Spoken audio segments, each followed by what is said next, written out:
question for you was, you knew now at that point, I want to do something in software. Within software, people get this advice sometimes, follow your passions. Now, I don't know how people find what their passions are, especially if you're trying to build something in enterprise stuff. Yeah. But maybe talk a little bit about, so how did you come upon that idea high level? And, pragmatism versus following your passion, where does the line blur between the two? Yeah. So for me, I've always been a very pragmatic person. I think you can't do things that you don't like. So I think that's a part of it. Oh, I think my screen just froze. The point I was making was, for me, I'm very, very pragmatic. You can't work on things you don't like. That's absolutely for sure. And so you have to kind of know yourself to see like how important that stuff is for you. It's just not important for me. And there's like a million paths to success. That's also part of it. In terms of like very practically, how do you get ideas? For the first company, very much I dovetailed off of my co-founders who would actually come up with the idea. For me at that time, it was just like, let me get into startup land. There are people that I'd gone to undergrad with, and they'd already kind of had the idea. We worked on it for 3 years. It never raised any money. But that was just my way to get in. Like literally, what are software businesses?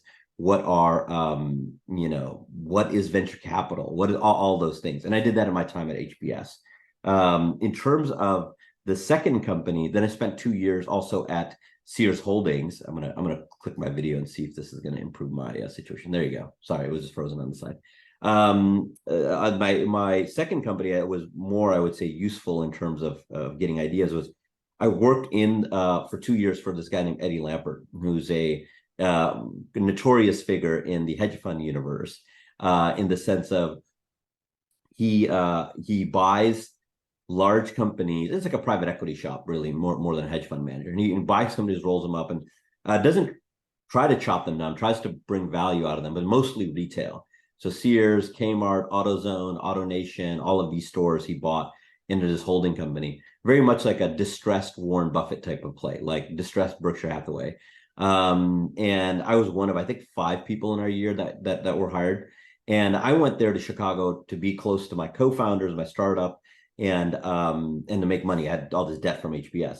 When I finished all this, we had to come up with an idea for this second company. And very much we came with an idea within the retail space.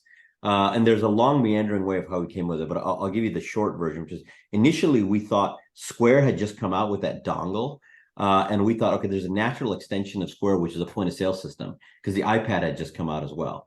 So we're like, take the iPad, put the Square dongle, you get a cheap POC system, point of sale system, POS system, and that'll like beat out the NCRs and the the IBMs of the world. When we start building that, and we realize that this physical stuff is actually pretty hard. You have to go to the stores and you have to install it, you have to train people, all this. Okay, what's even the simpler way of doing this? It's like, okay, imagine if you just do checkout where people would do it on their phone, and you don't really need all this point of sale system or whatever. So they can just do this. So then we're like, well, this is going to be really hard again to interface with small stores, and you have to convince companies to do this. And this is 2008, 2009. This is a long time ago, and and so 2009 going into 2010. And so the next iteration of the idea was, instead of doing at like grocery stores, you should do it at like restaurants. So we were pitching Outback Steakhouse randomly, because there was like a franchise owner we got a hold of, and we're like, oh, wouldn't be cool that when people are finished eating, they look at their table number and type it in and just pay it, and then they leave, and then it saves one round trip for the waiter or waitress. And he said, yeah, that would be cool. Let's build that. It was called Skip. That's what we were calling it, skip.ly. We let go of the domain. We should have kept it. It probably would be worth something today. But so I was like skip.ly and Skiply, and in that conversation, literally as a throwaway comment at the end was, I said to the owner, oh, look, what other problems do you have, that you kind of magic wand wish had gone away? And he's like, well, I have I think he's at 3 stores. And he's like, I know when I'm at the store, they're doing well, but when I'm gone, I just feel like they kind of fall apart. And I have these like hourly employees who get promoted to be managers, but they're not trained, and they just don't know how to like run a store. And so I'm constantly just fighting fires between my 3 locations. And it would be great, if I could somehow get oversight on that. And then I said, oh, well, at the end of this mobile transaction, we can just put a little box there that says, send me some feedback, send feedback directly to the owner. And that prompt would get, like an elicit a response if you'd had a very bad experience, because you're like, this is circumventing all of management and going straight to the owner if it's particularly good. And he said, well, I didn't care about the checkout stuff. I already got that solved. If you just build that box for me, that would be worth it.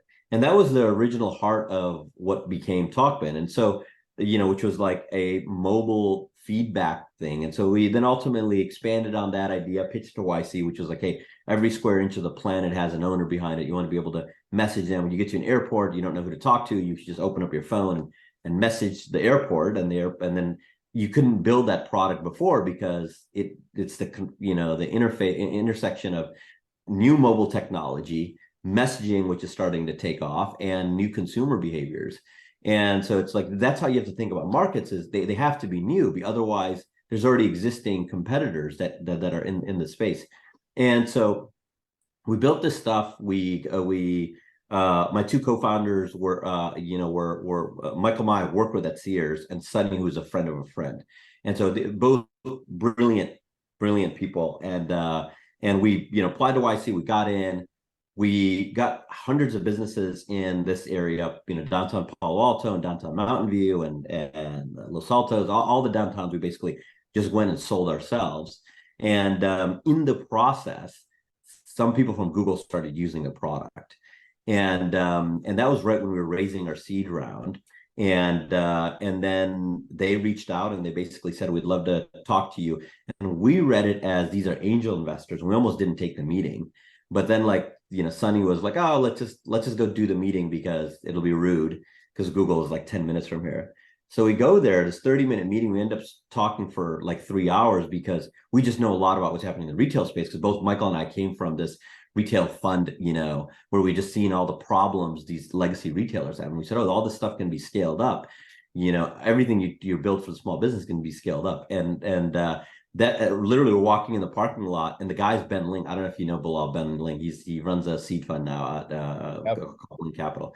And Ben was like, yeah, Blaine, exactly. And he says, oh, this is super interesting. Have you guys ever thought of selling the company? And we thought, we were like, it was the most random comment. Imagine if you spent 3 hours, because we're there trying to get a partnership going with Google, because we recognize this door-to-door selling is not going to scale. And we didn't really know much about go-to-market at the time. So we thought, oh, we can tuck into Google Maps, and we can tuck into Facebook fan pages that just started, and we tuck into Yelp. Anywhere there's a business digitally, there should be a message button. And then we'll play the message orchestration and dealing with the side on the merchants. And what we didn't know at the time, they asked us, well, how are you gonna make money on this? And we said, well, originally we're going to charge like $20-$30 a merchant per month, but really what we want to do is we want to build like almost like what Rippling is talking about now, like an OS for small businesses, where when you as a professional, you wake up, you open up Gmail, but as a small business owner, you don't have that workflow. You might have reviews, you really have scheduling is the big problem. You like hours of operations, a holiday, you need to change your hours on Yelp. And so we want to build a centralized place, and then we'll just upsell you ads, because that's what businesses care about. They care about foot traffic. So that idea, when we said it to Google, we didn't realize that was a big deal for them. That was like one sentence out of a 3-hour thing. And so only after we acquired, Marissa Mayer, who was the ultimate sponsor for the acquisition, Marissa said, okay, now I just build all this stuff.